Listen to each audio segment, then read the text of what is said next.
નમસ્કાર મિત્રો, હું જીતેન્દ્ર પંચાલ આપ સર્વેનું આપણી પોતાની ચેનલ જીતનોમિક્સમાં સ્વાગત કરું છું. મિત્રો, આજનો આપણો જે તે વિષય છે એ ધોરણ 12માં જે તે અર્થશાસ્ત્ર વિષય છે એની અંદર મુખ્યત્વે યુનિટ નંબર 1નું થોડું ઘણું આપણે રિવિઝન કરવાનો પ્રયત્ન કરીશું. એક્ઝામ નજીક છે એટલે આપણે જેટલું બને એટલું ઝડપી પૂરો સિલેબસ કરવાનો પ્રયત્ન કરીશું અને ક્વિક રિવિઝન ટાઈપ, જેથી તમે જે કંઈ ભણ્યા છો એનું થોડું ઘણું રિવિઝન થઈ જાય એવો આપણે પ્રયત્ન કરીશું.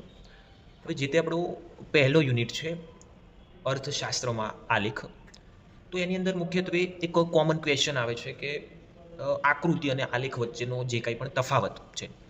તો હવે અહીંયા આકૃતિ અને આલેખ વચ્ચેનો જે કંઈ પણ તફાવતની જ્યારે ત્યારે આપણે વાત કરીએ છીએ, તો આકૃતિ એ સામાન્ય રીતે અવલોકિત માહિતીનું ચિત્ર દ્વારા પ્રતિનિધિત્વ, એને આપણે આકૃતિ કહીએ છીએ. જ્યારે બીજી બાજુ જે તે આલેખ છે, તો આલેખનો જે તે અર્થ છે એ પણ સામાન્ય રીતે જે કાંઈ પણ અવલોકિત માહિતીનું ચિત્ર દ્વારા પ્રતિનિધિત્વ, એને આપણે આલેખ કહીએ છીએ. બીજો જે તે મેજર ડિફરન્સ આકૃતિ અને આલેખ વચ્ચેનો છે એ છે કે ભાઈ આકૃતિ દોરતી વખતે આપણે સ્કેલ માપ લેવામાં આવે છે. ઇન ધ સેમ વે જે તે આલેખ છે એ આલેખ દોરતી વખતે પણ આપણે સ્કેલ માપ લેવું જરૂરી છે. ત્રીજા તફાવતની આપણે વાત કરીએ તો આકૃતિ દોરતી વખતે આપણે આંકડાશાસ્ત્રના જ્ઞાનની ખાસી એવી જરૂર પડતી નથી, જ્યારે આલેખ દોરતી વખતે આપણે આંકડાશાસ્ત્રના જ્ઞાનની જરૂર પડે છે. તો ત્રીજો મેજર ડિફરન્સ આ છે. ત્યારબાદ આકૃતિ દોરતી વખતે આપણે ત્યારબાદ ચોથા તફાવતની આપણે વાત કરીએ તો આકૃતિ એ અસતત આવૃત્તિ માટે દોરવામાં આવે છે, એટલે કે ભાઈ ત્યાં માહિતી સ્પષ્ટ હોય છે. જ્યારે આલેખ દોરતી વખતે અહીં સતત આવૃત્તિનો ઉપયોગ કરવામાં આવે છે, એટલે કે ભાઈ અહીંયા માહિતી સ્પષ્ટ હોતી નથી.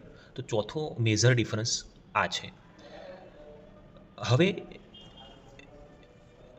અહીં મુખ્યત્વે આ જે તે પ્રશ્ન છે એ 2 માર્ક્સમાં પૂછાય છે, એટલે કે વિભાગ સીની અંદર પૂછાય છે. તો તમારે આ રીતના 5 થી 6 જે તે તફાવતો છે એ દર્શાવવા જરૂરી બને છે.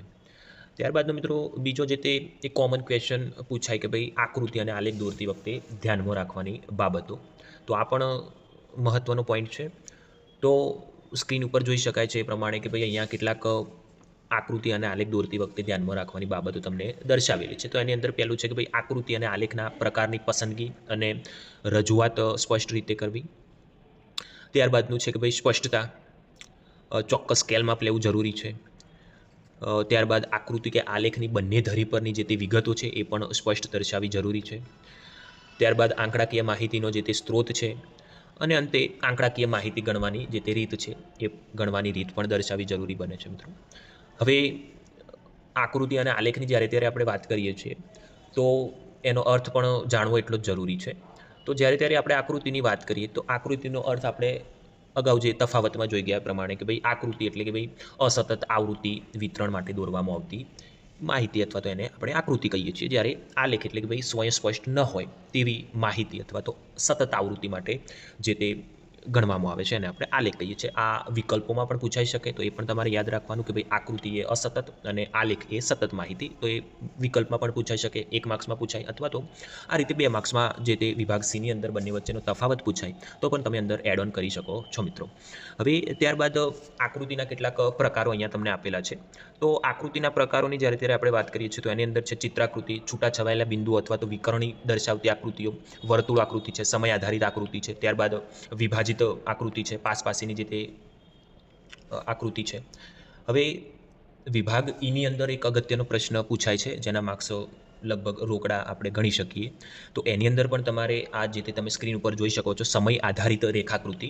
તો આ રીતનું જ્યારે ત્યારે માહિતી તમને આપેલી હોય કે ભાઈ 2 ચલ વચ્ચેના સંબંધની જે તે રેખા અને તેનો જે તે ઢાળ દર્શાવે છે એને મુખ્યત્વે આપણે સમય આધારિત રેખાકૃતિ કહીએ છીએ. કે ભાઈ અહીંયા જુદા જુદા વર્ષોની કેટલીક માહિતી આપેલી હોય છે. એ માહિતીને આધારે એ વર્ષમાં જે તે વસ્તીના રિલેટેડ તમને આંકડાઓ આપેલા હોય, જન્મદરના રિલેટેડ આંકડાઓ આપેલા હોય, મૃત્યુદરના રિલેટેડ આંકડાઓ આપેલા હોય, તો એને તમારે જે રીતે સ્ક્રીન ઉપર જોઈ શકાય છે એ રીતનું આલેખમાં દર્શાવવું જરૂરી છે મિત્રો. એટલે આલેખના સાધનો પણ તમારે સાથે રાખવા પડશે. તો એ વસ્તુ તમે ખાસ ધ્યાનમાં રાખજો. ત્યારબાદ જે તે સાદી સ્તંભ આકૃતિ છે. તો સાદી સ્તંભ આકૃતિ પણ તમે સ્ક્રીન ઉપર જોઈ શકો છો. એ રીતના તમને કેટલીક માહિતી આપેલી હોય છે. અહીંયા માહિતી એક જ પ્રકારની હોય છે મિત્રો. તો માહિતી જ્યારે એક જ પ્રકારની હોય ત્યારે આપણે સાદી સ્તંભ આકૃતિ દોરવાની રહેશે. અને માહિતી માની લો કે ભાઈ એકથી વધારે આપેલી છે, જે પ્રકારે પાસેની સ્તંભ આકૃતિમાં આપણે જોઈએ છીએ. તો અહીંયા જે કંઈ પણ માહિતી આપેલી હશે એ તમને એકથી વધારે માહિતી આપેલી હશે. માની લો કે ભાઈ જુદા જુદા માસ દરમિયાન જે તે જુદી જુદી જેટલી પણ વસ્તુઓનું વેચાણ છે એની તમને માહિતી આપેલી હોય. માની લો કે ભાઈ નાના બોક્સનું વેચાણ કેટલું થયું છે. અહીંયા આપણે ચોકલેટનું ઉદાહરણ લઈએ તો ચોકલેટની અંદર માની લો કે ભાઈ નાના ચોકલેટના બોક્સ કેટલા વેચાયા છે જે તે માસમાં, મધ્યમ બોક્સનું વેચાણ કેટલું થયું છે, મોટા બોક્સનું કેટલું વેચાણ થયું છે. તો એની આકૃતિ તમારે પાસે દર્શાવવાની રહેશે મિત્રો. અહીંયા સ્કેલમાં પણ તમારે ખાસ ધ્યાનમાં રાખવાનું કે ભાઈ અહીંયા માની લો કે ભાઈ તમને સ્ક્રીન ઉપર જોઈ શકાય છે કે ભાઈ 10, 20, 30 એ રીતની માહિતી આપેલી છે. તો નીચે તમારે શૂન્ય લખવાનું રહેશે. પરંતુ જો તમે માહિતી માની લો કે 50, 60 એ રીતની લો છો તો પછી નીચે તમારે એ રીતનું તમારે સ્કેલમાં દર્શાવવાનું રહેશે. અને ખાસ જે તે માહિતી જુદા જુદા વિભાગમાં જે તે તમે વિભાજિત કરી છે એનું જે તે સિમ્બોલ તમારે ખાસ દર્શાવવાના રહેશે, જે આપણે ખૂણામાં જોઈ શકીએ છીએ. ત્યારબાદ જે તે વિભાજિત સ્તંભ આકૃતિ છે, તો વિભાજિત સ્તંભ આકૃતિની અંદર અહીંયા તમે જે રીતે સ્ક્રીન ઉપર જોઈ શકો છો કે ભાઈ અહીંયા જુદા જુદા માસ દરમિયાન જેટલી પણ માહિતી આપેલી છે એને જુદા જુદા ભાગમાં વહેંચેલી છે. માની ભાઈ ગ્રામીણ અને શહેરી વસ્તીની જ્યારે આપણે વાત કરીએ તો ભારતની જે તે કુલ વસ્તી છે એ માની લો કે ભાઈ ગ્રામ્ય અને શહેરમાં કેટલી છે, તો એના આધારે જુદા જુદા વર્ષોના તમને આંકડાઓ આપેલા હોય તો એ સમયગાળા દરમિયાન તમારે અહીંયા વિભાજિત સ્તંભ આકૃતિ દોરવાની રહેશે. ત્યારબાદનો જે તે મહત્વનો પોઈન્ટ છે વૃતાંશ આકૃતિ આપેલી છે. તો વૃતાંશ આકૃતિ પણ તમારે વર્તુળનો જે તે 360 અંશનો જે તે વર્તુળ છે એની અંદર તમારે માહિતી દર્શાવવાની રહેશે. અને ટકાવારીમાં પૂછે તો એને તમારે 100% કન્વર્ટ કરવાનું રહેશે. ત્યારબાદ જે તે આલેખના પણ અહીંયા કેટલાક પ્રકારો આપેલા છે. સ્તંભ આલેખ છે, આવૃત્તિ બહુકોણ છે, આવૃત્તિ વક્ર છે, સંચય આવૃત્તિ બહુકોણ છે, લઘુકોણ આધારિત આલેખ છે. તો એ પણ તમારે ધ્યાનમાં રાખવાના રહેશે. ત્યારબાદ એક મહત્વનો જે તે પ્રશ્ન છે કે ભાઈ અર્થશાસ્ત્રના અભ્યાસમાં જે તે ટેકનોલોજીનો જે તે આપણે ઉપયોગ કરીએ છીએ. હવે અર્થશાસ્ત્ર ત્યારે આપણે ભણીએ છીએ તો એની અંદર મેઇનલી આપણે યુનિટ ઇકોનોમિક્સ જે તે આંકડાકીય માહિતી છે એ યાદ રાખવા માટે અથવા તો એ સરળતાથી કોઈ પણ વ્યક્તિ સમજી શકે એના માટે જ મુખ્યત્વે આપણે આકૃતિ અને આલેખનો ઉપયોગ કરતા હોય છે. કે ભાઈ વિવિધ કંપનીઓ માની લો કે ભાઈ એમનું ગયા વર્ષનું વેચાણ કેટલું છે, ચાલુ વર્ષે કેટલું વેચાણ કરી રહ્યા છે અને આવનાર વર્ષનું માની લો કે કોઈ એક અંદાજ મૂકે છે. તો એ માહિતીને સરળતાથી એનાલિસિસ જે તે વિશ્લેષણની આપણે વાત કરીએ છીએ તો વિશ્લેષણ સરળતાથી થઈ શકે એના માટે અથવા તો કોઈ પણ વ્યક્તિ સરળતાથી એને સમજી શકે એના માટે આપણે આકૃતિ અને આલેખનો ઉપયોગ કરતા હોય છે કે જેથી માહિતી સરળ રીતે સમજી શકાય. હવે અર્થશાસ્ત્રના અભ્યાસમાં જ્યારે વિવિધ ટેકનોલોજીનો જે તે ઉપયોગ કરીએ છીએ તો એની અંદર પહેલું મહત્વનો જે તે આપણે ઉપયોગ કરીએ છીએ એ કમ્પ્યુટર ટેકનોલોજી છે. તો કમ્પ્યુટર ટેકનોલોજી મુખ્યત્વે પ્રેઝન્ટેશન જે તે આપણે પીપીટીની વાત કરીએ છીએ, પછી એક્સેલ વર્કશીટ જે તે માહિતીનું વિશ્લેષણ છે, ત્યારબાદ આકૃતિ અને આલેખ દોરવા માટેના જે તે વિવિધ પ્રોગ્રામોની આપણે વાત કરીએ છીએ, ત્યારબાદ જેટલી પણ આપણી અભ્યાસ સામગ્રી છે એ અભ્યાસ સામગ્રીને સારી એવી સાચવવા માટે, પ્લસ આપણે જે કાંઈ પણ નોટ્સ બનાવી છે નોટ્સને સાચવવા માટે, અને બીજું જેટલા પણ સંશોધનના રિલેટેડ ટોપિક હોય, માની લો કે કોઈ માહિતી એકત્રિત કરી છે તો એનું વિશ્લેષણ કરવા માટે પણ આપણે જે તે અર્થશાસ્ત્ર વિષયમાં વિવિધ ટેકનોલોજીનો ઉપયોગ કરી છે. એની અંદર કેટલાક ટૂલ અહીંયા તમને આપેલા છે, SPSS છે, EViews છે, બરાબર છે, SS છે. તો એ બધું તમારે ખાસ ધ્યાનમાં રાખવાનું, બરાબર છે. ત્યારબાદની જે તે મહત્ત્વની ટેકનોલોજી છે ઇન્ટરનેટ ટેકનોલોજી છે. તો ઇન્ટરનેટનો તમે અત્યારે ઉપયોગ કરી જ રહ્યા છો. અત્યારે હું જે કાંઈ પણ તમારા સુધી માહિતી પહોંચાડી રહ્યું છે એ સ્વાભાવિક છે કે તમને ઇન્ટરનેટના માધ્યમથી જ મળી રહી છે. તો ઇન્ટરનેટ જે ટેકનોલોજી છે એની અંદર પહેલું છે ટ્યુટોરિયલ છે, બરાબર છે, ત્વરિત શિક્ષણ કે જાણકારી જે તમને અત્યારે હું આપી રહ્યો છું. ત્યારબાદ જેટલી પણ વાંચવાલાયક માહિતી છે એ પણ તમે એકત્રિત કરી શકો છો. તો આ તમામ વસ્તુઓ તમારે ઇન્ટરનેટ ટેકનોલોજી પણ ધ્યાનમાં રાખવાની રહેશે.